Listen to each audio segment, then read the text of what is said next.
I was very excited to sit down with Kara Cox, a distinguished interior designer known for her elegant, timeless style. She is based out of Greensboro, North Carolina, and has experience creating sophisticated interiors that blend classic charm with modern sensibility.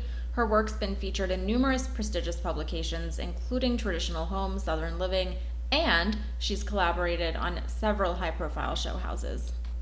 We'll talk a little bit about her somewhat unusual path to interior design, her ability to create inviting, livable spaces that are fun in all caps, and just a little bit more about her design philosophy, some of her expert insights, both on interior design, but also summer entertaining and creating beautiful, functional spaces, whether you're celebrating or relaxing. So, hope you enjoyed this conversation with the talented Kara Cox.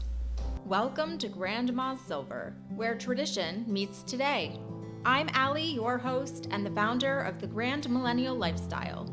Here, we blend aesthetics with nostalgia, engaging in conversations with lifestyle brands, designers, and more to rediscover the timeless charm of the past. Join me as we journey from home to heart, illuminating the past and polishing the present with the gleam of Grandma's Silver. Kara, thank you so much for joining us. I'm so excited to speak with you. Why don't you go ahead and introduce yourself, your line of work, and your background a bit? Sure. I am Kara Cox. I am an interior designer based in Greensboro, North Carolina, and I have had my own firm for 14 years. It's easy to remember because I started my business right after my son was born, and he just turned 14. So my background, I actually graduated from University of North Carolina at Chapel Hill with an original degree in journalism and advertising.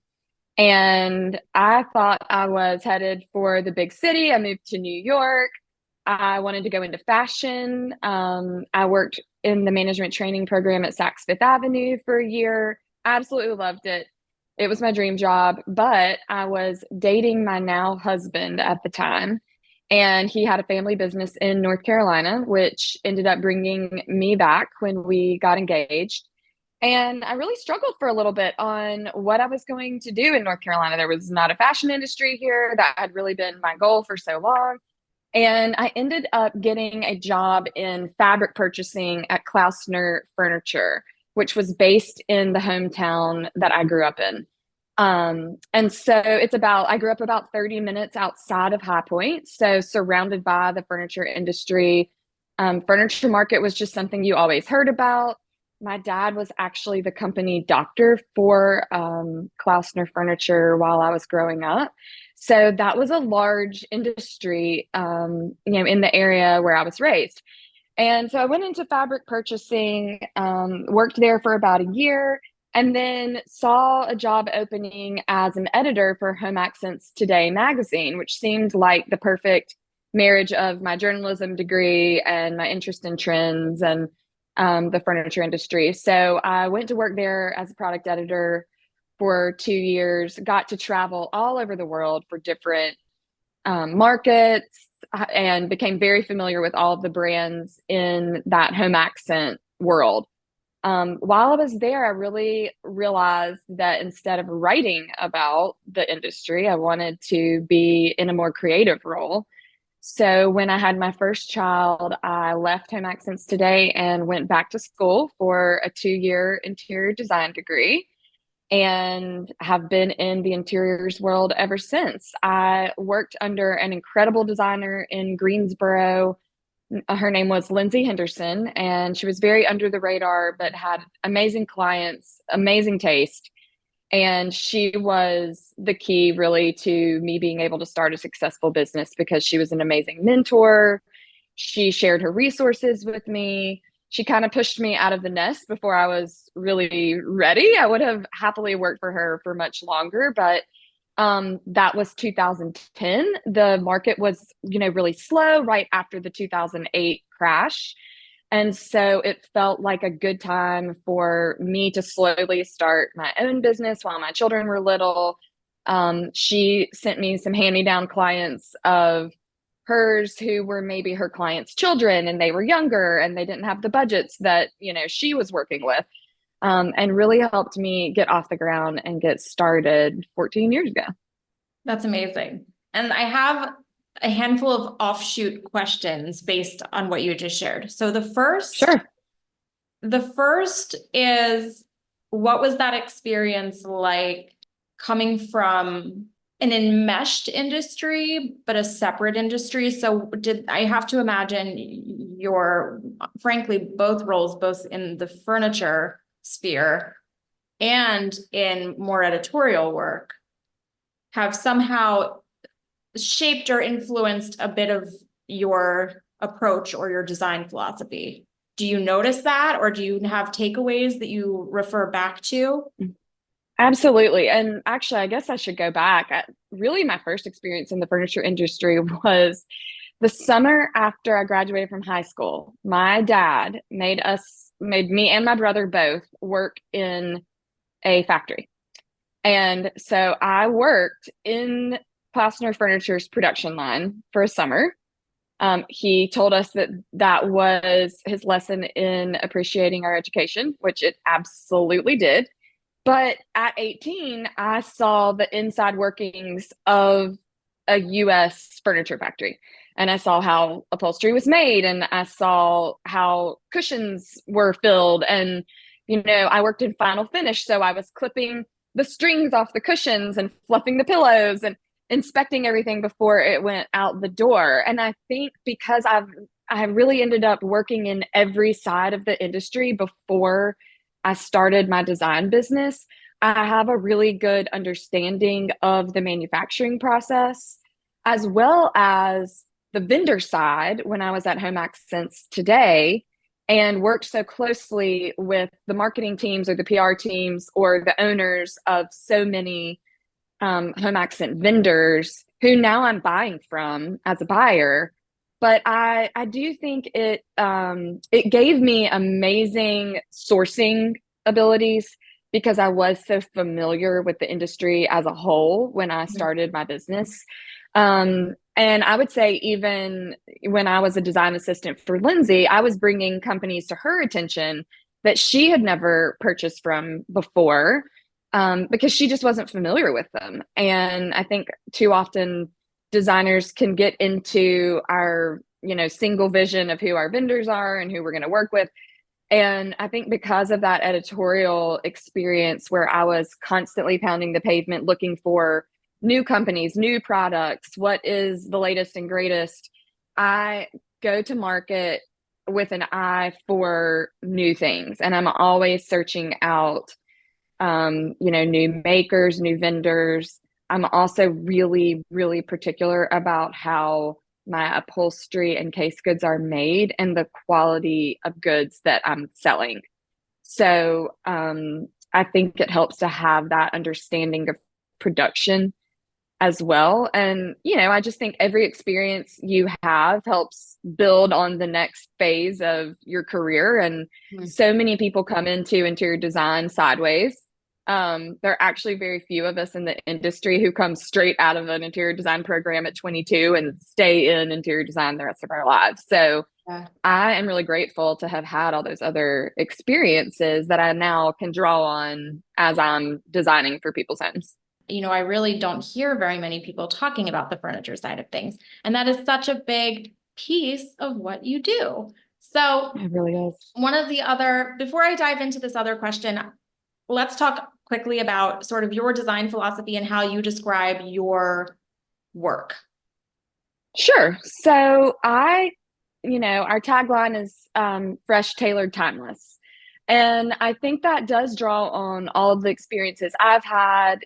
My core aesthetic is very classic bones, classic lines, but I love to incorporate modern color palettes, modern lighting. I love art. So I'm a huge art collector. I tend to go towards more contemporary art, abstracts mixed into very traditional homes. And so I think our work ranges across a really wide variety of styles, but at the core of everything, it is classic. It's tailored, it's clean, clean lines. I don't like a lot of fussy, details and frills. I tend to keep things. I feel like the fashion side of me has always kept my details towards tailored trims, tapes, tailored skirts. I'm going to go for a straight waterfall skirt over a ruffle. So I love very traditional classic design, but I like to do it in what feels fresh and updated for the way people are living now. So, understanding you have this very timeless classic aesthetic, which I adore. I know many of the folks I've interacted with just on our platforms love that as well.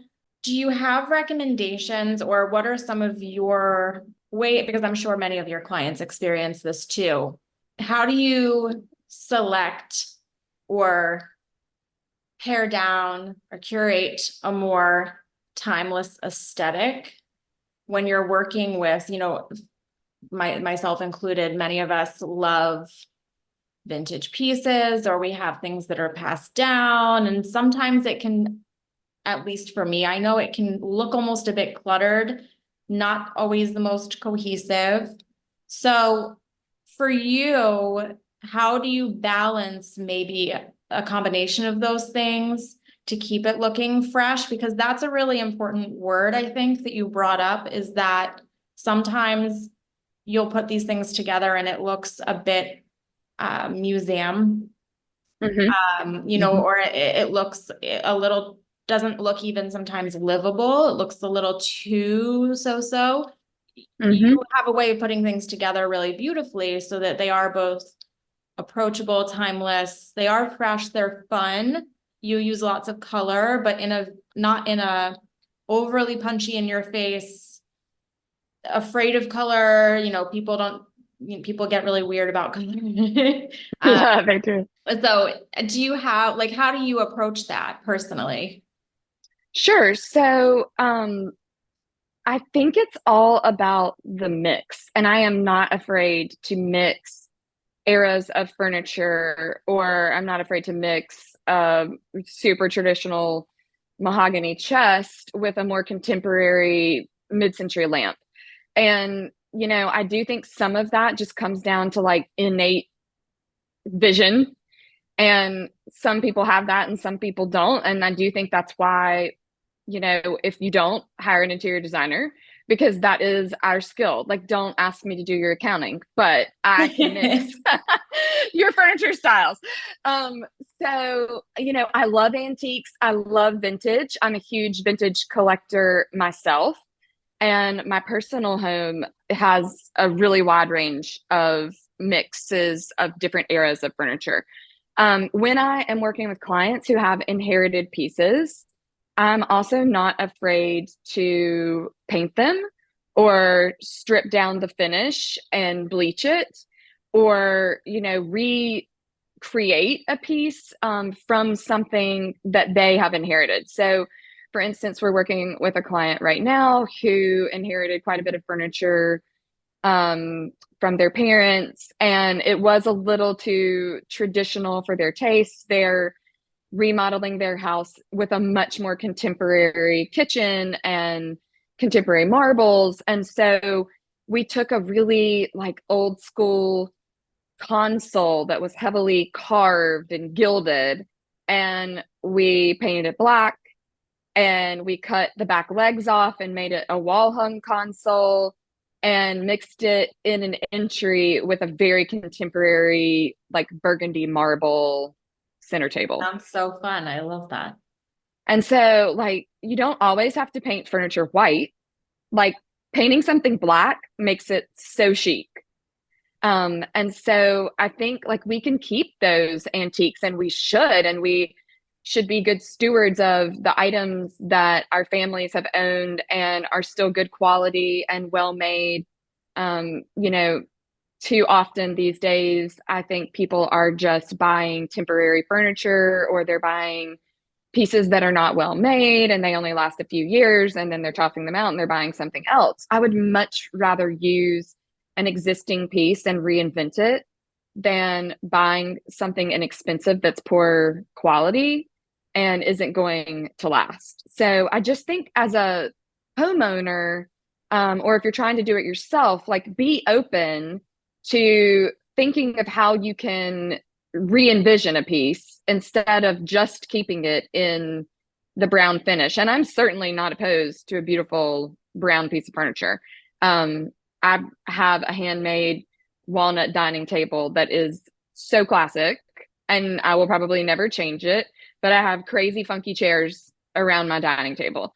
So, it's just being open to mixing things that are out of the box and, you know, get out of the idea that you have to have matching furniture.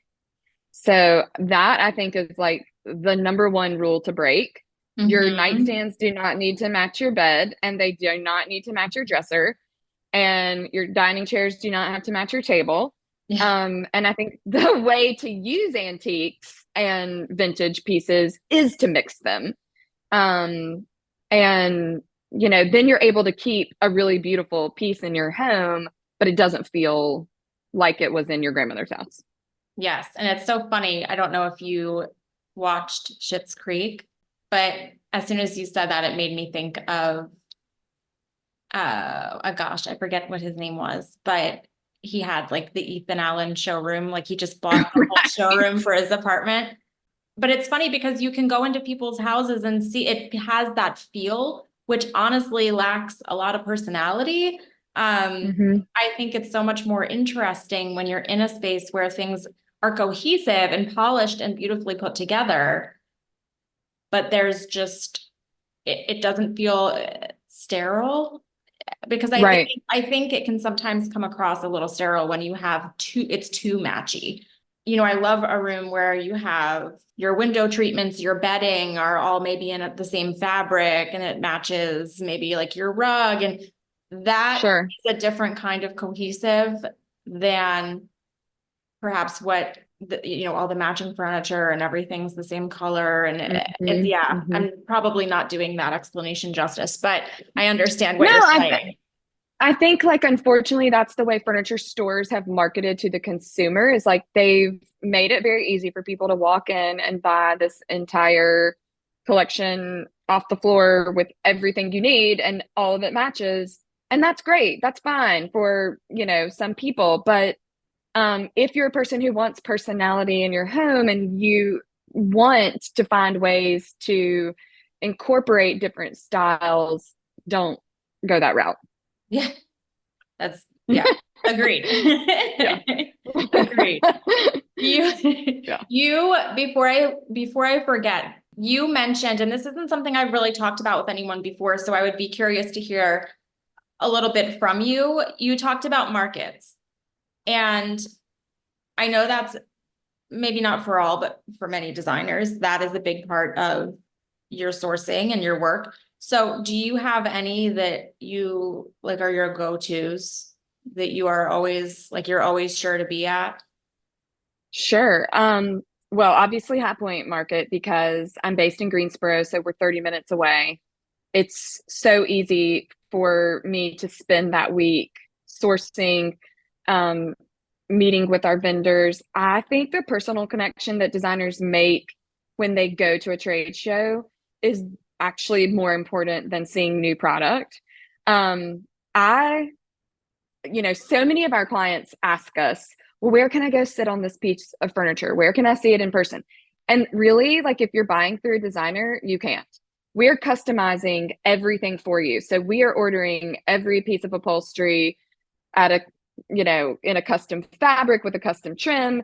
We are changing the seat cushion, we're changing the back cushions. And it's important for us to sit on those pieces in person, do our research, know who has the best tailored skirt in the industry, who does the best tufting on their cushions. What does it feel like if the pitch of this sofa is off and you have short clients? They're not going to be comfortable because their feet are going to be in the air when they sit down on their sofa.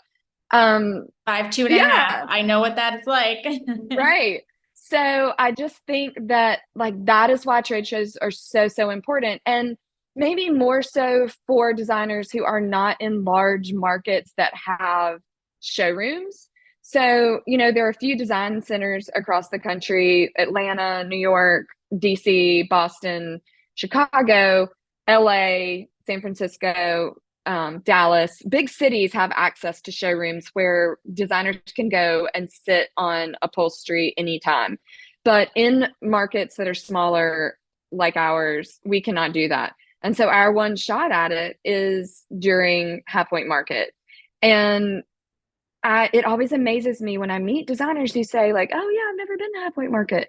And I think, how in the world are you sourcing for your clients without that level of education? Because I really pride myself in being able to tell a client, oh, well, we've sat on that piece and we know that it's not too deep, or it needs a back cushion, or we're going to add a pillow in it because you're short and your husband's tall. And so you're going to need a back pillow, but he's not going to want one. And so he can take it out if he sits in the chair.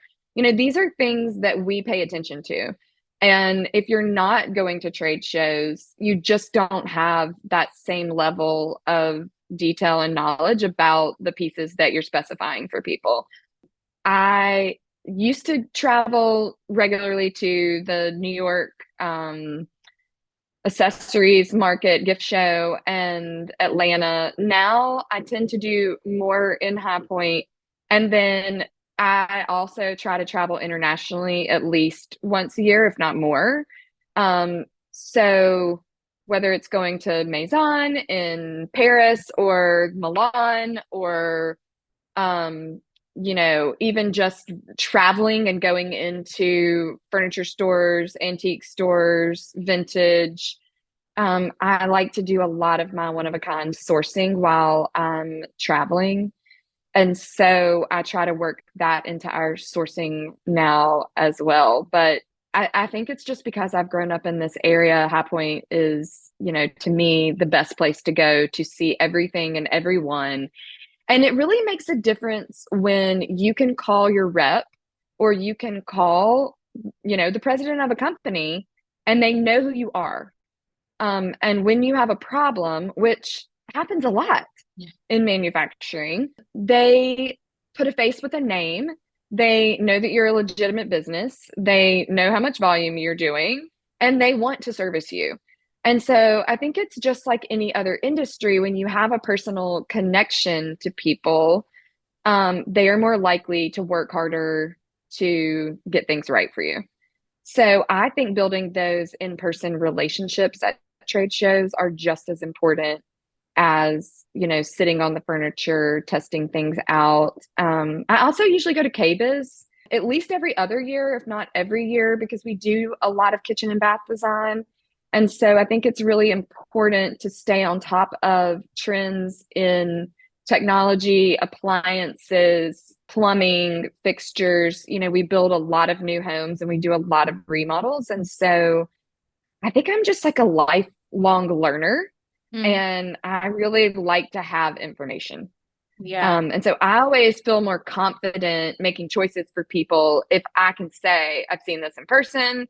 I know what this finish looks like. This is not going to look good with this finish you're looking at for the lighting. I just need to see it. And so that's kind of why those trade shows are so important to me. Now I'm going to mess this up, so I'm going to read this directly from here.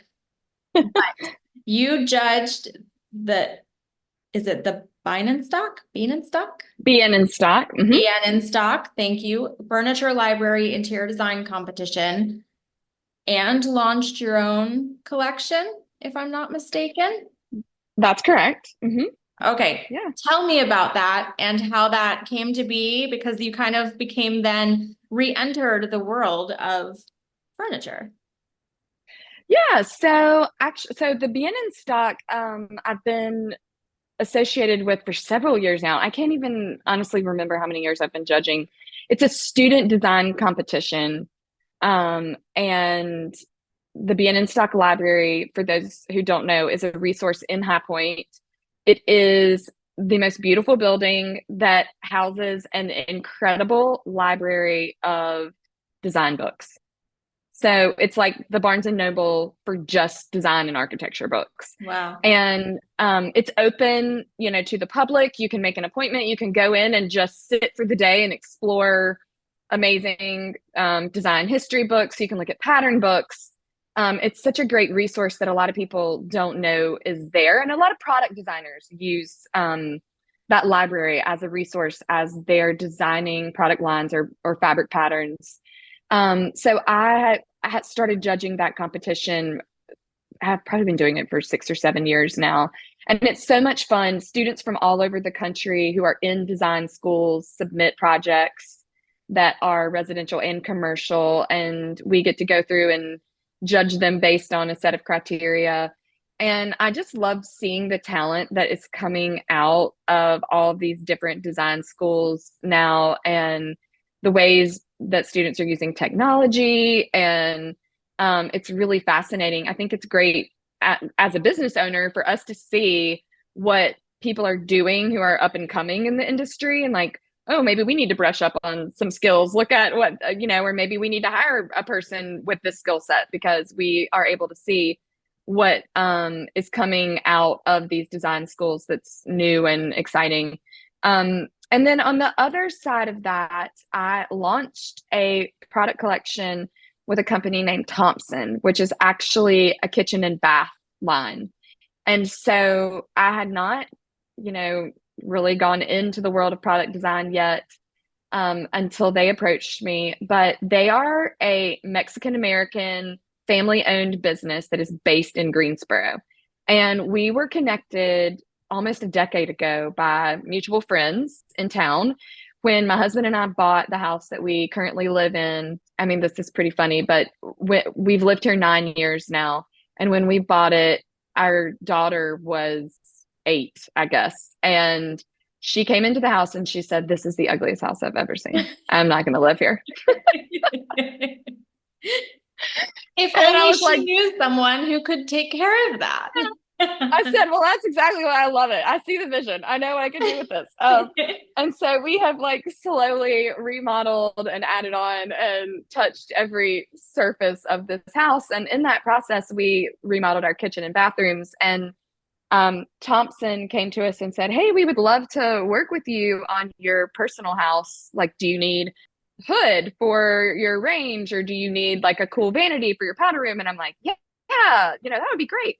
So I custom designed some pieces for my own home, started working with them, then started bringing them into client projects. We've done a lot of beautiful metal hoods in kitchens that we've designed.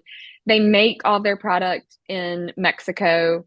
It's still handcrafted. It's made of copper and brass. It just brings like a handmade quality into a kitchen or bathroom that is so unique and Mhm. hard to find. Years later, we'd worked on a lot of client projects together, and they came and said, "We've never done a licensed collection. Would you be interested in working with us?" And I think we were just so comfortable with each other and trusted each other, so it felt like the right time to try product design and that collaboration. And I really wanted to bring something to that market that was unique and different. And so the collection we created is called Quintana. I was inspired by a trip to Tulum with my family where we stayed in a house that was all plaster and there was not a single straight wall or corner in the entire house. Everything was curved, everything was very organic. Even the showers, even the kitchen island, even the beds. It was really incredible and like a different level of artistry than anything I had seen before. And I started thinking like, how can we soften kitchens and baths? Because they're definitely the rooms in our houses with the most hard surface, hard edges, utilitarian, and they need to function, but they can also still have a softness and a handmade beauty to them that is unique. And so this collection, nothing has a sharp edge. Everything is rounded. The hood is oval. The sinks are round or oval. Another thing that was really important to me was mixing metal finishes. So Mm, it mixes burnished nickel and brass because, the most frequent question we get asked by clients when we're designing kitchens and bathrooms is, how do I mix finishes? And people are so afraid of using silvers and golds together or black or bronze. And so I'm just a big believer in like throwing that out the window. And when people ask me, well, what do you think is like the trend in hardware or metal now? I think it's mixing. The mm, trend is mixing those finishes. yeah. Everything does not have to match. And so I made sure that that collection married burnished nickel and brass on every piece so that it gave people permission to mix those metals in their rooms. I'm sensing a theme here and I love every second of it, but it's mix it up and not Yes, match it. yes. I really enjoy that. I have a question based off of the fact that you said one of your top questions from clients, which earlier you mentioned that in the beginning of your career, you were working with folks who had smaller budgets. Hmm. I'm certain now you're working with a variety. And Hmm. I would be curious to hear, depending where people are on the spectrum of what they can invest in a space, what do you tend to prioritize for people who are looking to make a big impact with less? Or where, if you have a larger budget, perhaps it's easier, but maybe it isn't because it's like, okay, how do we allocate these funds to like, I tell me about Right. what that looks like a little bit more. That's an interesting question. I do think the easiest place to make impact if you have a smaller budget is with a paint color. Mm, Paint is so easy. And so maybe you can't afford to wallpaper the entire room with a pattern that's going to make a huge impact. But paint is a few gallons and your own labor if you're not terrible at it, like I am. And my husband will not let me touch a paintbrush. And neither will the girls in my office at this point. They're like, please do not paint a paint sample. Like, you're a mess. Um, but paint is so easy. And so you can get a really dramatic look with a wall color or painting a trim. So many people think that your trim has to stay white, and that is not the case. Do not be afraid to paint a contrast trim in the room. Don't be afraid to paint a wall color that's bold or even that's soft, but that can completely change the way the room feels or looks with such a simple, easy step. I do think when you have larger budgets, you're able to make that impact with more architectural use.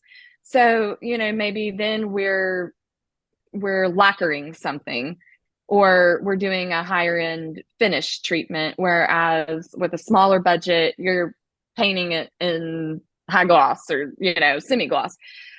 So there are little things like that, yes, that are probably more impactful when your budget is larger, but that doesn't mean you can't make the same impact with a smaller budget. And we tell people all the time, like, buy pre-made panels for your drapery, but then add a custom trim to them. And that's so easy. So we do offer two different services. We of course have our full service projects that we, focus on the majority of the time that are our clients with larger budgets. But we do an online design service as well for people who want to implement projects on their own. And when we're doing those online design projects, we are looking at sources that people can go to directly as consumers, they can buy for themselves. And so one of our tricks is always, buy these, linen panels from Ballard, but have your seamstress hem them to the right length and add a tape trim to the leading edge. And then they look custom. If you want to go an extra mile, have her add pinch pleats. And you're getting a much higher end look mm, without the expense of custom drapery and ordering $100 a yard fabric for drapery panels. yeah. So, there are some tricks of the trade, I guess that you would say, where we need to maximize budgets, that we would make suggestions like that. I also think something people get wrong really frequently is the size of rugs. And I cannot stress enough that, like, if your budget is tight, go larger on your rug with a less expensive material. Mm. So don't go for like the hand knotted rug in a 5x8 that's going to sit in the Right. middle of your room. Now your But furniture just, floats. yeah, like use a flat weave, use a sisal, use, a wool bound carpet that you can get as a remnant. But like, you do not want to go less than 12 inches off the perimeter of your room. Um, I always say it's kind of like people feel like they're on an island. So like if your rug is small, you feel like you have to stand on this little teeny tiny rug. But when your rug is larger, it actually makes the room look and feel larger. Mm. Okay. That's always been, I learned that over the years, but when I first got my home and we were decorating, that was a big lesson that Yeah. rug size makes a big difference. It Um, really does, and that's something you can like look at design books and look at interior designers versus people are doing it on their own. And I think that's one of the easiest things to spot, that's yeah, different. I actually found too, it made it more difficult to arrange my furniture. I felt more constrict, like with the smaller rug, it was so much more Right. challenging to arrange the furniture so that, you have like the legs on it. It was just, That's right. it Yeah. creates a much bigger project. Yeah, it Um, does. one of the other things I wanted to chat with you a little bit about was that understanding we're in a big social entertaining season. How do you What's your entertaining style? And then when you have your design eye, how do you interplay that into your outdoor aesthetic? How does that, what do you focus on, or what do you feel as a designer people are recognizing or makes a big impact when you're outdoors? hmm well, living in the South, we are huge entertainers, and I have a China obsession. So that is just a problem that my husband's gonna have to deal with. But I love to entertain. I love to collect table linens, different sets of napkins, different sets of china and crystal. And so the joy for me is in like setting the table and the hospitality that you're expressing to your guests, that you've taken the time and the care to make something beautiful for them. And that may be as small as, I just hosted my mother-in-law for her birthday, and we did pizza night in the backyard on our pizza oven, but I still put a beautiful tablecloth on the table and candles on the table, and set out linen napkins. And it can even just be a family dinner, but it feels special when you take the time and the energy to, set the table. So I am a big believer in setting the table. We use our outdoor spaces so much here. And, I just think that is like the trend in lifestyle is indoor outdoor living. And everyone is looking for ways to incorporate that at their Mhm. homes, whether it's like a small patio or going into these larger landscaped areas with fire pits or fireplaces, or outdoor kitchens. We're doing a lot of that right now for clients who have existing homes, and definitely incorporating them into our new construction projects. And I really think it's creating an outdoor room. So when we can, to be able to have something that's a covered space, so you can have a ceiling fan, you can have, shade, that is always amazing. But, I live in an old 1950s mid-century modern. We don't have the ability to have an outdoor covered space. So we have created like different little pockets in our yard. We have a fire pit area with really comfortable chairs. We've got a dining area. We've got a seating area. So you can kind of travel throughout your outdoor spaces the same way you would in your house and use those outdoor rooms for different purposes. Mm-hmm. And I think, really maximizing as little maintenance as possible. Like Yeah. that is, no one wants to maintain outdoor furniture. It's not easy. It's a lot of work. Everyone always says, well, I just don't want to have to maintain anything. And it's like, well, either you have to buy a chair that doesn't have a cushion or you have to maintain it. Those are just the two options. Yep. There's Yep. nothing in between. And so we have found like this great line from Brown Jordan that we love to use that is a metal chair frame that has woven, it's actually like a seatbelt material that Okay. is like woven on the chair, and it comes in lots of different color options. And you can leave it sitting out in the sun and the rain and the snow, and it lasts forever. That is a chair that we go to very often when we're confronted with maintenance issues or outdoor areas that don't have a covered space. But I do love to create rooms outside for different uses and purposes, just like we have inside our homes as well. Understanding you're a big table setting gal, which I love. Hmm. My background is in events, so Okay. I love a good tablescape. What's your process? Where do you start? Do you start with I mean, you mentioned China. I don't know if you build your tablescapes around your China. Do you look for a linen first? Are you pulling from a theme? Where's your general starting point? Yeah, I generally use like a large dinner plate that's fairly simple and solid. And then I love to mix like an accent plate, dessert plate, or salad plate that has a lot of pattern and color. And so I'll probably start there and then I'll pull my linens off of that accent plate. I love to mix and match colors and patterns. I tend to use more solid napkins in a color and a patterned tablecloth that, coordinates. I love a monogram. I mean, I'm a Southern girl, so we love the monogram. But I don't like a monogram that's very like I very rarely have like a three-letter monogram. I've got a set of napkins that is a monogrammed C with a parrot. Or, they have some fun little saying on them. I love a cocktail napkin with a funny little, embroidered saying. I think there should always be like something whimsical on a table, even if it's a formal dinner. I really love candlelight and using like low candles across a table so that people can still have conversations and the centerpiece isn't, in the way.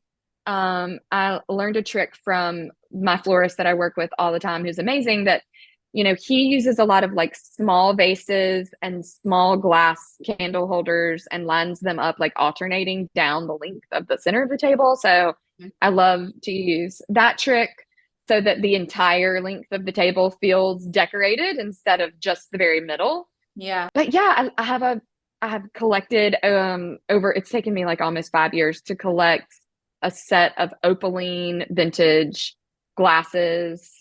And I love pulling out that pop of turquoise on the table that's really like unexpected for your glassware, with a china that has purple and turquoise and pink and green like all mixed together. I love a mix of color and pattern on a table. I definitely go in that direction over a simple elegance probably. Well, and I think it's fun and unexpected. And I think when you have, you mentioned even like a cheeky cocktail napkin, I think those can add they're conversation starters. I think that Hmm. it gives it a little bit, even if it is more formal, it gives it sort of a lighthearted air and it's kind of an everyone is welcome. It has a different energy to it. You also mentioned Yeah. florist's trick, which I love because I always see gorgeous, gorgeous tables. But my one gripe is that the centerpiece, and I understand for editorial, you want big impact, but when you're at a actual event, a giant centerpiece is not feasible. No one will be able to see each other over it. Hmm. So I love lower, smaller arrangements where no matter where you're sitting, like you said, there is still something special. It's not just all centered. So that is a great suggestion, even from a function standpoint. Right. Before we get to the end here, I did want to ask you a little bit about your area, your region, because I know that it sounds like you have quite a bit of pride. Did you want to speak to some of your families, your favorite things to do in your region for people who are listening? Sure. So I think what is so special about North Carolina is that we have the beach and we have the mountains. Like we are in the very center of the state where we live. And so we can be in the mountains in 2.5 hours. We can be at the beach in 3 hours. It's so easy for us to get on a flight. We're in New York in an hour and a half. We can be in Miami in an hour and a half. Um, Too often people look at smaller markets as, maybe not being as cultured or not being as accessible for travel. But I actually think we live in an area that is super accessible and easy to travel from. And we also have an incredible quality of living here. So it's not as expensive as a big city, but also we can hop in the car and go, or we can hop on a plane and take off and be wherever we need to be. I work a lot across the state. So even though I'm based in Greensboro, I'm currently doing projects from Charlotte to Raleigh. We work on a lot of our clients' beach houses at the coast, mountain houses as well. So we kind of run the gamut of the state. And, we've worked some out of state as well, Virginia and South Carolina, and, regionally in the South. That's something I would love to do a little more of now that my kids are older and it's easier to hit the road. But I just am really proud of being from this area. I think it has a lot of great qualities as far as, people being friendly, having the ability all year long to be outside. We have great weather. We can ski in the winter. We can go to the beach in the summer. We actually have an incredible zoo that a lot of people don't know about. The North Carolina Zoo is actually in the little town where I grew up. It's called Asheboro, and it is the largest natural habitat zoo in the world. Really? I've never heard of Yes, this. Is incredible. I know, Okay. and people have no idea, but it's incredible because you really get to see the animals like in their natural habitats instead of in a cage or looking at them in an exhibit that's really small. So that's something that our family loves to do, and we're big animal lovers. So we love to support the zoo and visit it. But we have access to a lake house that we enjoy frequently, and I just can't say enough about it being a really great place to live for the quality of life and the access that we have to things here. Amazing. Well, now I need to come check out your zoo because that sounds fun. Kara, thank you so much for taking the time to chat today. It's been wonderful. I will make sure to link to your website, your social, so people can follow you. You have so many fun features that we didn't talk about, but that I want to make sure people check out. So we'll link to some of those as well. Thank you so much for taking the time today. Thank you for having me. I really enjoyed it.